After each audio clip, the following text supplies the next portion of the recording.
Good afternoon, everyone. Shalom. I'm Shosh Bedrosian, spokeswoman for the National Public Diplomacy Directorate here in the Prime Minister's office. I'll take a few questions after a couple of very brief points to share with you. Please put your name and your outlet inside of the Zoom chat once you have that question, and I'll try to answer it.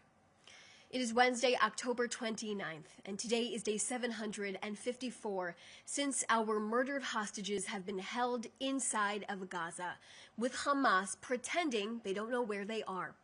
13 of our deceased hostages are still in Gaza, and we are committed to bringing each and every one of them home, no matter the stunts and games Hamas tries to play.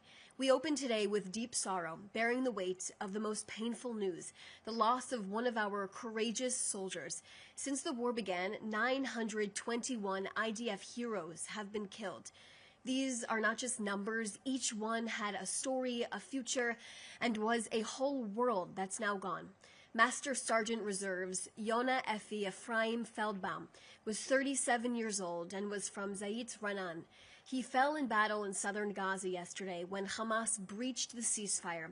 Master Sergeant Feldbaum was an American and Israeli citizen and was the father of 5 children.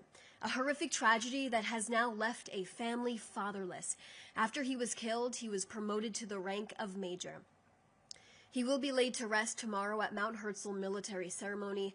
And speaking for Israel, the Prime Minister sent his condolences to his family, saying that the nation embraced them during this very, very difficult time. The Prime Minister said Efi fought heroically against the Hamas murderers and gave his life for the security of Israel. His bravery and heroism will be cherished in our hearts forever. May his memory be a blessing. On our hostages, another day has passed, and we still haven't received the remains of any of our 13 murdered hostages in Gaza. It comes after an extremely tense 48 hours filled with deception, lies, and cheating by Hamas, cheating Israel, cheating President Trump, cheating the Americans, and cheating the world. Israel has a contract and an agreement with the Americans under this deal, and Hamas has a contract under this agreement with the Americans. As we uphold our side, the Americans and President Trump continue to be cheated by Hamas. Prime Minister Netanyahu often quotes Winston Churchill, who once said, "A lie gets halfway around the world before the truth has a chance to get its pants on." Israel continues to work tirelessly to show journalists the truth about who Hamas really is. Yet too many in the press have chosen the easier path, repeating Hamas's propaganda instead of challenging it. When you repeat their lies, you become part of the problem. Hamas can find our hostages' bodies, and we know this based on evidence and precise intelligence. It is evident, it is clear, and yesterday's drone video proves they are holding onto the remains of our hostages to pull stunts to prolong this. A true testament that the terror group doesn't want peace. Instead, they want to continue war. Not only does the terror group mess around with dead bodies, their disregard for our murdered hostages speaks volumes. The remains of murdered hostage Ofir Tsarfati were thrown around, dropped, and played with for Hamas to advance their insidious games on Monday. As we remain steadfast and committed to upholding the framework, Prime Minister Netanyahu met with senior security officials last night to discuss the ongoing violations Hamas has committed under this agreement. They discussed Israel's steps in response to these violations.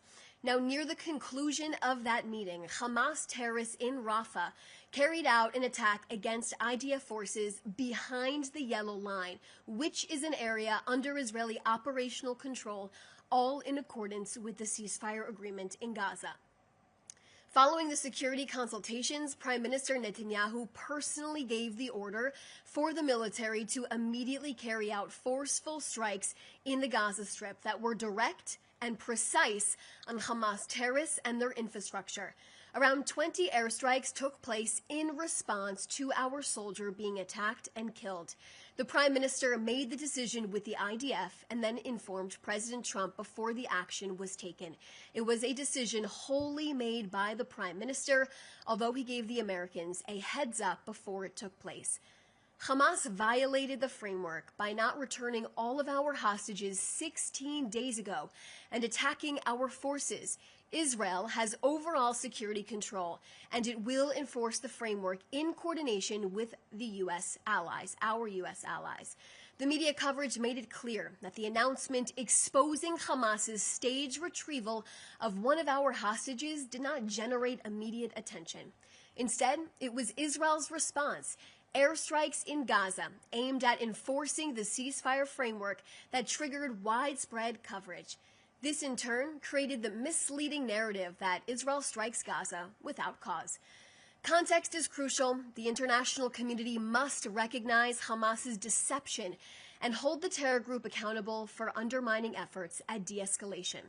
Now, as part of Israel's series of strikes, Israel precisely targeted dozens of terror targets and terrorists that were struck and eliminated.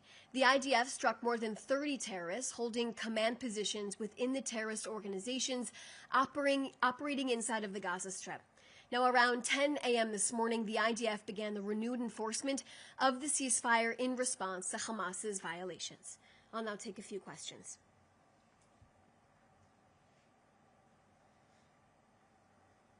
From Kano Wantabe, excuse me, I don't know how to pronounce this, Nikkei Japan.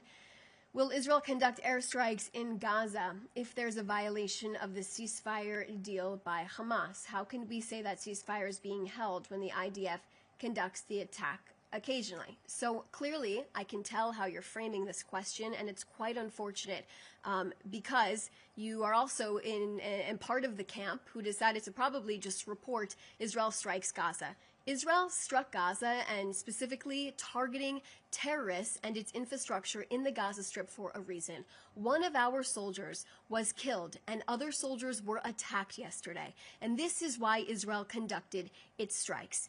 And also to enforce the ceasefire agreement. Let's not forget, I will continue to reiterate day after day, we are demanding for all of our hostages to be returned. Hamas violated this ceasefire agreement 16 days ago.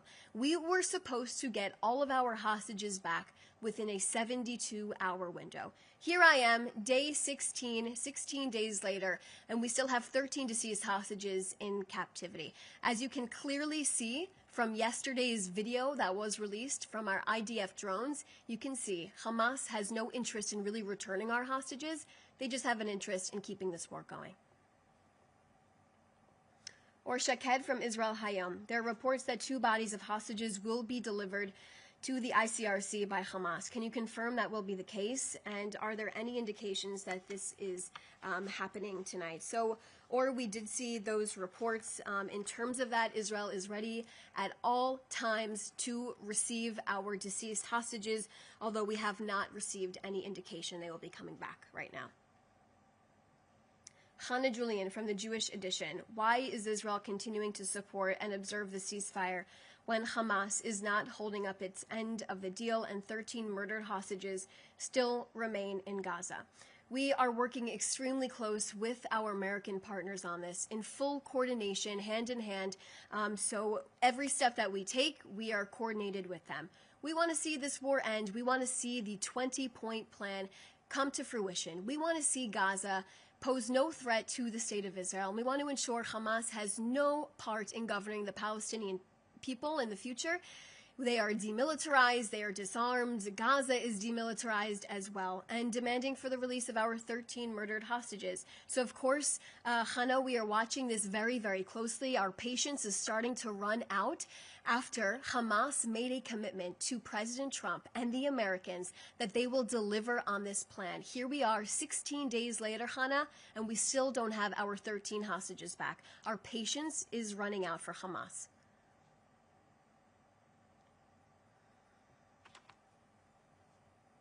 Waiting for a few more questions.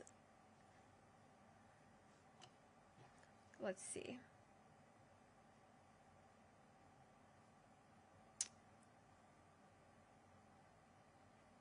Okay, so those are all the questions that I see right now. If anybody, of course, has any other questions, you can feel free to reach out to us here at the Prime Minister's office. Thanks so much for joining us.